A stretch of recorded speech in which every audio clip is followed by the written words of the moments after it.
നാം പോലും അറിയാതെ നമ്മെ തോൽപ്പിക്കുന്ന 3 വികാരങ്ങളും ആ സമയത്ത് നമ്മൾ ചെയ്യാൻ പാടില്ലാത്ത 3 കാര്യങ്ങളും.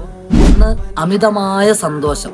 വല്ലാതെ സന്തോഷമുള്ളതായ സമയത്ത് ആർക്കും വാക്ക് കൊടുക്കരുത്.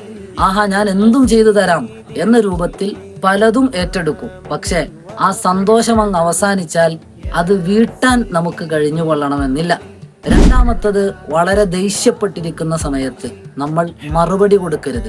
ആരെന്ത് പറഞ്ഞാലും അതിന് മറുപടി കൊടുക്കരുത്. കാരണം ആ മറുപടിയിൽ പലതരത്തിലുള്ള വാക്കുകളും പ്രയോഗങ്ങളും ഉണ്ടാകും. അത് തിരിച്ചെടുക്കാൻ ആ ദേഷ്യം അടങ്ങിയിട്ട് നമുക്ക് സാധിക്കില്ല. മൂന്നാമത്തത്, വല്ലാതെ സങ്കടപ്പെട്ടിരിക്കുന്ന സമയത്ത് നമ്മുടെ ജീവിതത്തിലെ പ്രധാനപ്പെട്ട ഒരു തീരുമാനങ്ങളും നമ്മൾ എടുക്കരുത്. കാരണം ആ തീരുമാനങ്ങളൊക്കെ വലിയ അബദ്ധമാണെന്ന് പിന്നീട് നമുക്ക് ബോധ്യപ്പെടും. അതുകൊണ്ട് വികാരങ്ങൾ കത്തുന്ന സമയത്ത് നാവിനെ അടക്കി വെക്കുകയും മനസ്സ് ശാന്തമാകുന്ന സമയത്ത് തീരുമാനങ്ങൾ എടുക്കുകയും ചെയ്യണം.